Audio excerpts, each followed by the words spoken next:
आज आपके लिए लेकर आई हूँ स्पेशल पुणेरी खव्याचा साटोरिया या मावे का पराठा, हम इसे कहेंगे खोए का पराठा। तो पहले पराठे का आटा लगा लेते हैं। उसके लिए यहाँ मैंने 1 कप भर के मैदा लिया है, वज़न में 150 ग्राम है। और उतना ही मैंने बारीक रवा या सूजी, वो भी 150 ग्राम है, 1 कप लिया है। 1 चिमटी इसमें नमक डाल दिया है। एक बार सूखा ही इसे मिक्स कर देंगे। अब इसमें जमा हुआ ही 1 टेबल स्पून जितना घी मोयन के लिए डाल दिया है और अच्छी तरह से इसे मिक्स कर लेंगे। बहुत ज़्यादा मोयन इसमें नहीं डालना है, एकदम मुट्ठी भी नहीं बननी चाहिए, ये परफेक्ट मोयन है इसमें। अब इसमें थोड़ा थोड़ा दूध डाल के इसका एक कड़क आटा हमें लगा लेना है। दूध आप अंदाज से 1 गिलास में अलग लेके रखें और थोड़ा थोड़ा दूध डाल के उसका आटा लगाएं।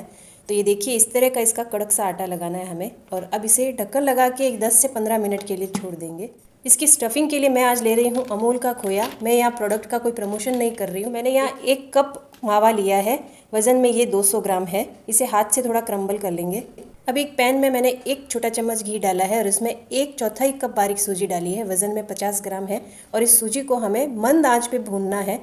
सूजी की अच्छी सिकाई होनी है, थोड़ा इसका कलर चेंज होना चाहिए, हल्का सा ब्राउनिश हो जाना चाहिए, तो उसका स्वाद ज़्यादा अच्छा आता है।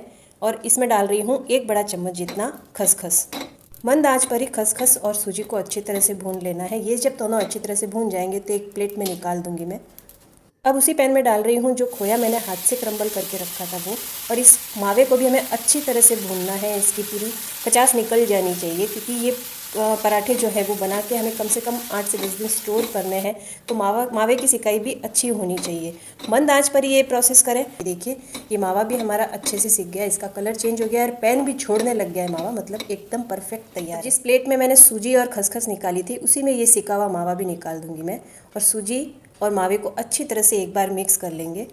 अब मैं इसमें डाल रही हूँ 8 से 10 इलायची कूटकर, इससे बहुत अच्छा स्वाद आएगा। और हाँ, इन पराठों में हमें ड्राई फ्रूट्स किसी तरह का यूज़ नहीं करना है, वो आपको आगे पता चलेगा कि क्यों नहीं यूज़ करना है। खोया, सूजी और इलायची मिक्स करके अब ये मिश्रण थोड़ा हाथ लगाने लायक है, हल्का गुनगुना है, तभी मैं इसमें डाल रही हूँ 1 कप पाउडर शुगर।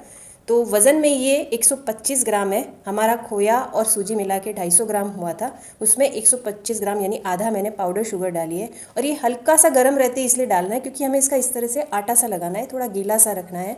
और अब मैं इसके ऐसे गोले बना लूँगी। आपको पराठा किस साइज़ का करना है उस हिसाब से गोले बनाने हैं। तो ये इस साइज़ के मैं गोले बना रही हूँ, पेड़े जितने साइज़ का। और अब हमारा आटा भी चेक कर लेते हैं, 15 मिनट हो गए हैं इसको लगा के। तो खलबत्ते से इसे मैं कूट रही हूँ। मैदा और सूजी जब भी आटे में साथ में है तो उसे आप कूट कर फिर मसल के और उसकी जो भी आइटम बनाना चाहते हैं बनाएं, तो उससे वो बहुत ही कुरकुरा बनता है, बहुत अच्छा बनता है। आटे की अच्छे से कुटाई करके अब इसका मैं एक रोल बना लूँगी पहले और फिर इसके छोटे छोटे गोले बनाएंगे। तो ये कड़क ही रहना चाहिए आटा, गीला आटा नहीं चाहिए यहाँ पे हमें। और इस पर थोड़ा सा मैंने घी का हाथ लगा लिया है और पहले एक लंबा सा रोल बना दूँगी। टेक्सचर देख के आप समझ गए होंगे कितना कड़क आटा है। अब स्टफिंग के यहाँ मेरे 10 गोले बने हैं, तो आटे के भी मेरे को 10 ही गोले बनाने हैं। लेकिन स्टफिंग के गोले से आटे का गोला थोड़ा सा हमें बड़ा चाहिए। ये देखिए, साइज़ में दिखा देती हूँ आपको, इस तरह से बनाना है। अब एक गोला हाथ में लेके और उसको इस तरह से किनारे उसके दबाते हुए कटोरी का उसको शेप देना है, जिस तरह हम कचौरी वगैरह में पराठों में स्टफिंग करते हैं वही, या महाराष्ट्रियन पूरन पोड़ी भी जिस तरह से भरते हैं। और स्टफिंग का गोला डाल के दबाते हुए चारों तरफ से इसको पैक करना है। अच्छी तरह से ये सील होना चाहिए। सील अगर नहीं होता है तो थोड़ा उसमें से अगर स्टफिंग बाहर आ गया तो वो थोड़ा जलने का, चिपकने का डर रहता है। हाथ से एक बार अच्छी तरह से दबा के चॉपिंग बोर्ड पे मैं इसे हाथ से इस तरह से फैला रही हूँ ताकि स्टफिंग एक जैसा फैल जाएगा। अब थोड़ा सा चावल का आटा मैंने इस पर भुरभुराया है और उसके ऊपर ये लोया रखा है मैंने, और इसको एकदम हल्के हाथों से बेलना है। यहाँ आपको घी तेल कुछ नहीं लगाना है, चावल का आटा ही लगाना है। इससे भी हमारी पूरी जो सिक्के कुरकुरी बनेगी। थिकनेस देख लीजिए आप कैसी है इसकी। अब इसे सेकना है हमें। आटा एक्स्ट्रा झाड़ के निकाल देंगे। मैंने एक मोटा लोहे का तवा गरम कर दिया था, उस पर घी लगा के फिर ये पराठा रख दिया है। मंद आंच पे हमें एक एक पराठा सेकना है, आंच बिल्कुल भी तेज नहीं चाहिए। अब घी लेके इसके किनारों पे इस तरह से छोड़ना है। इस रेसिपी में पराठे सेकने में घी अच्छा खासा लगने वाला है, बहुत ज़्यादा नहीं लगेगा।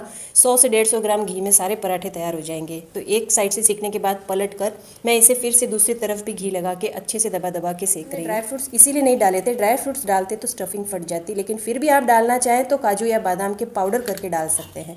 और ये देखिए, ये बढ़िया सा हमारा एक और खोए का पराठा तैयार हो गया है, एकदम कुरकुरा। आप ये स्पेशल मावे के पराठे या खोए के पराठे, खव्याचा साटोऱ्या बनाइए और अपने मेहमानों की वाहवाही पाइए। वीडियो अगर पसंद आया है तो लाइक, शेयर और कमेंट कीजिए।